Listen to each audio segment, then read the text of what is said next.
Ya, halo, welcome back di Tiang Jauh Podcast Bola untuk semua dari Popo on the Radio. I'm your host, Popo Kusen, bukan pandit, hanya pecinta bola aja. Dan seperti biasa, hari ini kita akan ngebahas pertandingan-pertandingan Liga Inggris minggu lalu, sekaligus memberikan preview untuk pertandingan Liga Inggris pekan ini atau weekend ini. Dan sepertinya memang udah fix ya, kalau Arsenal itu adalah gajah yang udah jatuh dari pohon karena mereka lagi-lagi dikalahkan sama Brighton 3-0, sementara City menang dengan skor yang sama juga 3-0, dan ini membuat kemungkinan juaranya Arsenal gue bilang udah di bawah 5% gak sih? Karena City dari 3 pertandingan sisa hanya butuh 3 poin aja buat memastikan gelar juara, dan itu pun kalau Arsenal menang semua di 2 pertandingan sisanya mereka. Jadi kalau si Arsenal kepleset sekali lagi aja, maka udah pasti City juaranya sih. But yaudah, hari ini kita akan bahas satu-satu pertandingan yang terjadi di weekend kemarin. Dan pertama tentu aja kita mulai dari Arsenal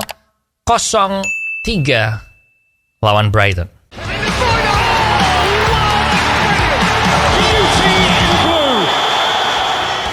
Nah, yang menarik dari ini adalah si Sean Dyche, pelatihnya Everton yang sekarang, itu ditanya tentang gimana perbedaannya dia mempersiapkan timnya lawan Manchester City dan melawan Brighton. Nah, Brighton itu mereka berhasil ngalahin Brighton 5-1 ya, Everton di tengah-tengah weekend kemarin, tengah minggu kemarin, dan dia bilang bahwa City ini bermain dengan cara yang berbeda karena si City ini bisa tiba-tiba aja ganti style mainnya, sementara kalau Brighton itu metode mainnya Brighton itu lebih bisa ditebak dan gimana caranya untuk mengatasinya itu.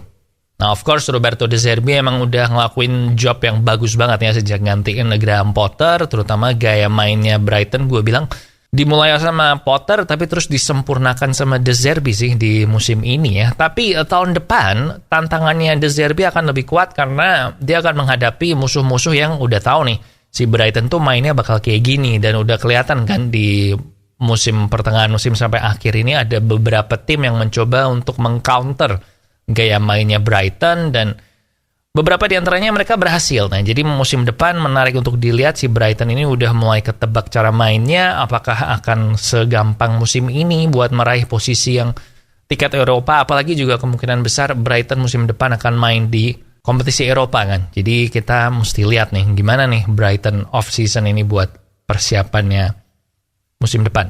Tapi again, gue bilang Brighton ini adalah klub Liga Inggris yang harus jadi inspirasi sih buat klub-klub promosi, klub-klub papan tengah, papan bawah yang gimana caranya biar bisa bersaing di Liga Inggris.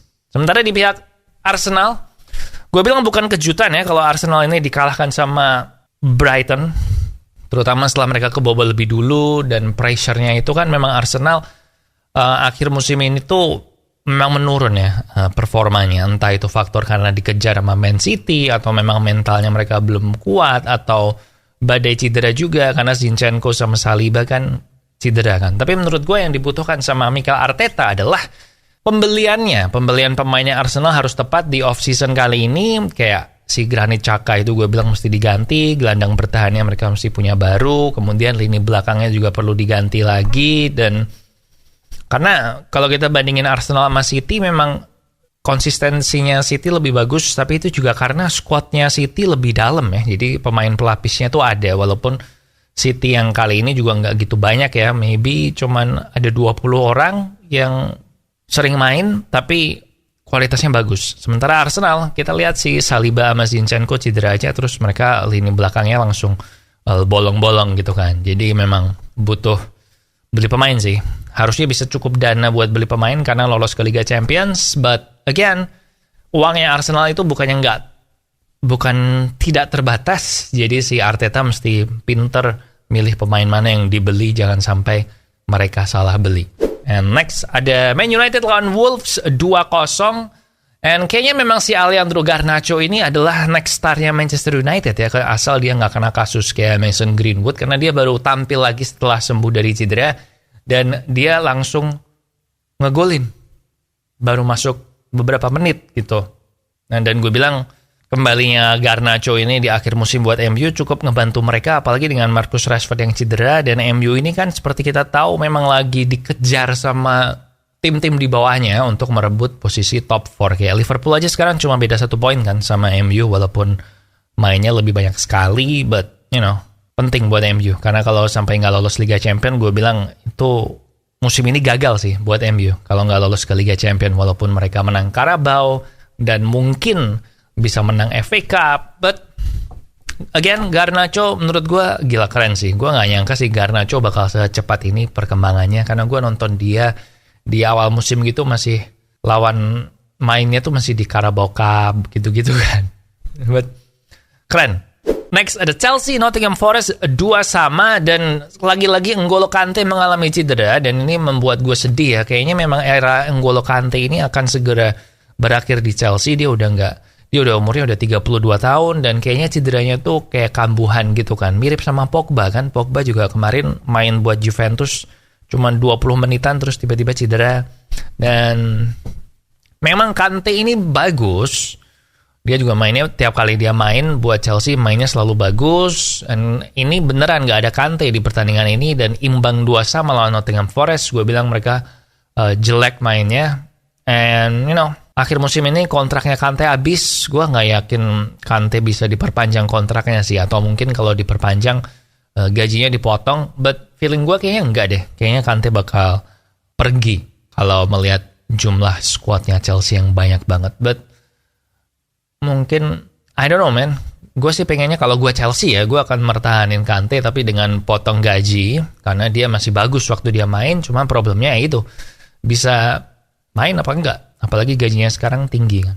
Kemudian next, ada Everton lawan Man City 0-3. Dan lagi-lagi Ilkay Gundogan menjadi penentu ya. Minggu lalu mereka ngalahin Leeds 2-1. Gundogan ngegolin dua-duanya. Dan ini 3-0 lawan Everton. Gundogan ngegolin 2 dan ngasih assist 1. Dan Gundogan ini juga sama. Akhir musim ini kontraknya habis. Dan banyak yang bilang kalau si Gundogan ini dikejar sama Barcelona. Terutama Sergio Busquets kan udah tua kan. Jadi sebenarnya dia pas banget buat datang dan menggantikan posisinya Sergio Busquets. Apalagi kalau musim ini City menang Liga Champions, berarti kan Gundogan ini udah mendapatkan semua gelar yang bisa dia raih bareng sama Man City. Tapi gue baru baca nih ya, ternyata ada satu hal yang bisa membuat Gundogan ini nggak pergi ke Barcelona, yaitu mirip dengan case-nya Mikel Arteta. Jadi ternyata Gundogan ini sekarang udah ikut sekolah pelatih, dia udah mempersiapkan diri akan jadi pelatih nanti kalau pensiun. Dan dia udah ngikutin sesi latihannya juga di akademinya Man City.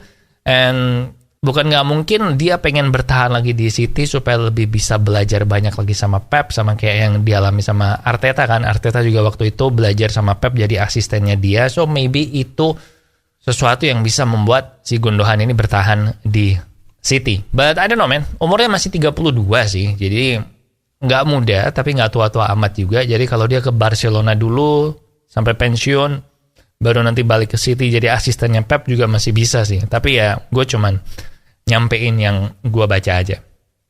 Kemudian terakhir ada Aston Villa 2-1 Tottenham. Gue sempat ngebahas Aston Villa ya, full satu episode beberapa minggu yang lalu waktu minggu lebaran itu. Dan mau gak mau harus dibahas lagi karena gila men, Aston Villa ini keren banget. Jadi salah satu pemain selain Ollie Watkins yang dibikin lebih jago sama Unai Emery juga adalah Jacob Ramsey yang mencetak gol pertama waktu Emery jadi pelatih Aston Villa waktu ngelain MU 3-1. Kemudian kemarin dia juga ngegolin waktu lawan Tottenham. Dan memang Emery ini adalah pelatih yang tidak sungkan buat memainkan pemain muda ya. Kalau lo fans Arsenal lo pasti ingat si Emery ini adalah pelatih yang ngasih debut buat Bukayo Saka, buat Gabriel Martinelli, dan buat Emil Smith-Rowe waktu dia masih di Arsenal. Dan Ramsey sendiri juga bilang, wah berkat Emery sih, gue sekarang jadi perkembangannya pesat. So, it's a good thing. Aston Villa juga masih bersaing untuk memperebutkan tiket Eropa, lawan Brighton, sama Liverpool, sama Fulham juga ya. Pokoknya Aston Villa juga disitulah di antara peringkat 5, 6, 7, 8 gitu. So, menarik untuk ngelihat di dua sisa game week Liga Inggris.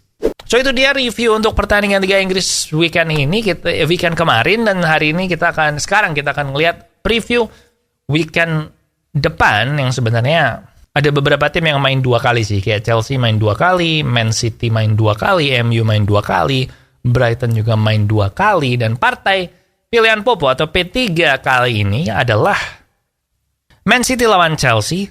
Dimana kalau di situ City menang maka mereka akan jadi juara Liga Inggris. Kemudian ada Brighton lawan Man City juga seru sih.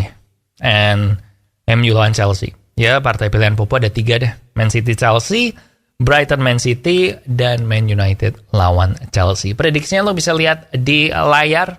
So, itu aja untuk Tiang Jauh kali ini. Thank you banget buat yang udah nonton. Jangan lupa subscribe ke YouTube Popo on the Radio biar gak ketinggalan episode yang lain, podcast gue yang lain juga.